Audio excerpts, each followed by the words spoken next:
Next up, we've got Soccerex's best dressed gentleman in the house, Rouven Kasper. If you could please join me to the stage. Rouven is the FC Bayern Munich China Managing Director. Please give him a round of applause.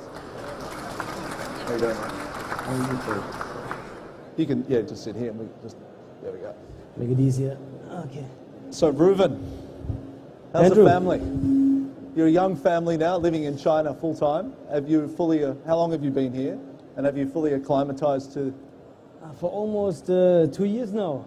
And thanks for the question. The family is good. Yeah. My wife is waiting for me at home, so we're in the final stage for giving birth. Number two. Round of applause for child number 2. That's great. And so I wanted to just kick this off. I was curious, like a lot of football clubs, global football teams have explored opening up an office in China. And more often than not, it's a pretty overwhelming experience, and the business case for the most of the time doesn't justify the expense and the platform that you're looking to do. Bayern Munich, hugely successful football team globally, very popular in China, 2016 red card winner.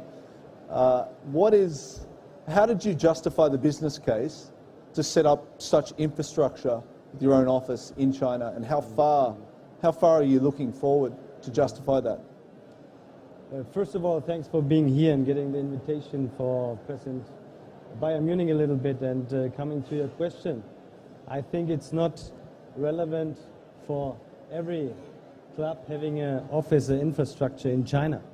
I think it must be a mixture. There must be an infrastructure motivation coming from the board in Germany, that they say, okay, these are our key markets, first of all. And then afterwards you need to think, what are our key topics? For us it is quite clear we have in China over 136 million followers. So a lot of potential fans, followers, are not people which are die-hard Bayern Munich fans. Yep. They are people who like Bayern Munich or like them a lot. So we want to convert them to fans. And the other one is that for sure our infrastructure behind, our shareholders, our partners, they wanted us to be in China. So when you look at our shareholders, it's Audi, it's Adidas, it's Allianz, the sponsors are Siemens, SAP, Goodyear, DHL, so all global players. And for these global players, China is a big market. Okay. They know how to do, they know that football now is on the political agenda. They know how we implement these kind of partnerships in Europe or also in US now. And they know how big value we can bring them also in the Chinese market. And when you look at these companies where they earn the money, Audi, for example, 2016 made 40% of their EBIT out from China. So there you see how their motivation is, as well our motivation to bring them more value. Right. And as well our general business with merchandise and everything is quite good, and there is enough possibility to earn money, and I think we so far did a quite good job. We founded our company in summer 2016, yeah. Are now sitting in Shanghai with 9 persons hired by Bayern Munich, plus 6 from our agency, exclusive, working on Bayern Munich, so 15 in total every day. What's the legal structure? Is it a WOFI or a wholly owned foreign enterprise? Of Bayern Munich? Yeah. No, China. we are. That's also something special. We are the first and still the only non-Chinese football club having a registered and tax-paying company on mainland China. Okay. It's also something special because we wanted to work on different fields, and therefore you need a Chinese company. And when we do something, the Germans, everybody knows, need more time maybe for thinking of the business plan, and it's quite German. But then we made a strategy and said, okay, all in, and when we do something, then it must be for 100%, and therefore you need a real Chinese structure. So it's a local Chinese company, but for 100% owned by Bayern Munich in Munich. Oh, that's great. So it sounds like your sponsors had a big role in helping you justify the business case to come to China, your existing partners. Yeah, for sure. The biggest role our fans played. So that's really the main motivation, because when you look at this number, as I mentioned, there are more followers in China than we have in Europe. Yes. And with these guys, you need to get into dialogue. We don't want to just inform them, communicate. We want to be here. So out of this 15, 8 people are working on this dialogue, working in media. We work a lot on social media, where we're quite the biggest expert here in China, and want to localize everything. So we were the first football club having a Chinese app, a Chinese website, doing quite fine in our own social media channels. So this dialogue is the most important for us. Secondly, for sure, our sponsors, they pushed us quite hard, and together with them we can also, first of all, give them a bigger value, but on the second stage we can grow with them, because when you look at Audi, how many dealerships they have, they know our brand, you can make a lot of share marketing topics. So Adidas is opening every day in China 3 stores. We by our own. We cannot go into every tier 2, tier 3 city, but together with them you can just push you on the same level and have this classical, the word is horrible, but this win-win situations, and that's something we do together with them. So they played a really big role in our strategy, and we are collaborating with them very close. And so I might just talk a little bit about the fans. You've got a great digital ecosystem, no question about that. What is different about the Chinese Bayern Munich fan? And given their limited access to the real experience, although I'm sure many make the trek over to Germany and have a real experience, what is different about those fans? Like, why are they following Bayern Munich beyond being a hugely successful and always winning football team? It's quite hard to answer this question, because the real definition of a fan of Bayern Munich we not yet have, because what we see in the statistics is that our fans are often also the fans of another club or another sport and so on. That's something we need to work with. That's another structure of being a fan, like in Europe, where you go with your father into the stadium, the whole youth, you play in your football club, and you're a fan of one club and a die-hard fan. And here's something, they're interested in different topics, and we need to bring them closer to us and get into an intense dialogue, speak with them. And that's something we try. There we want to make the difference to also other football clubs, other sports and so on. And that's why we always speak about this very emotional, very intense dialogue, and bringing these topics to our fans and bring them more to us. Because then you get the value for us as a club, but also to the partners and also to them. That's the ecosystem we want to focus on. Sure. So with respect to the way you're communicating to your fans, before I get on to some other topics, you've obviously got a fantastic WeChat official channel. Thanks. You've got Weibo. Is there any other platforms that, or are you looking to expand WeChat in new ways? What are the new platforms that you're exploring to implement this year or next year that's already on the roadmap forward, or new application to engage those fans? So thanks for the compliment, first of all. I think I want to make a little round before I give you the answer to your question. I think it's not just important focusing on social media. Yes. That's a big focus what we have. But what we, on the other side, do is focusing on the biggest media houses here in China. Sure. So we have a strategic partnership with CCTV, with Xinhua News, with Sina Weibo, and now with PPTV, the new right holder for the Bundesliga from the coming season on. So you need to play the game with them, because with them you get the really big reach. But at the other time, everybody can see it in China. Everything is about mobile, and that's why we are pushing this really hard. And we don't want to focus on too many platforms. So right now we don't have the aim going to another platform. We want to work closer with the existing ones and improving them even more. Our app, bringing microsites, things like that we can make another brand experience of Bayern Munich, another way how we can communicate and things like that. Right. So no other platform planned, the platforms we have, but working with them more intense. Yeah, okay, great. You've done an academic partnership with the Tsinghua University, right? Can you tell us a little bit more about what is that partnership about? So it's not just the Tsinghua University. We have two collaborations with two universities. It's the first one was with the Tongji University in Shanghai. There we have a scholarship and working very close together with them, and working on some excellent projects as well, CSR projects and so on. And with the Tsinghua University, we founded together the first China-wide sport management program. That's something which for us is very important. We make guest lecturers there, case studies and so on, events. But for what? What is the intention behind that? It's just that we want to show a commitment to the market. This industry, as we hear today very often, is at its first stages and is growing very fast. And there is a lack of know-how. And that's something we just want to deliver.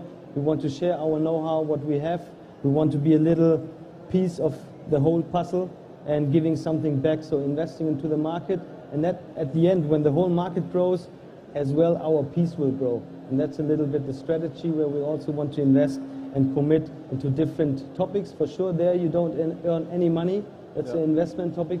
But I think it fits to our strategy, what we have. Yeah, I think that's great. I think, in my experience, if you can find earlier what your role in the country's development is, and everyone, if they can find a unique opportunity, that's a great way to help develop the younger business sports professionals coming through.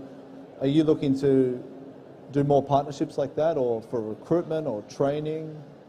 We cannot just make partnerships with university. If not, we don't earn any money. Yeah. But for sure it makes sense. Make enough money. Come on, man.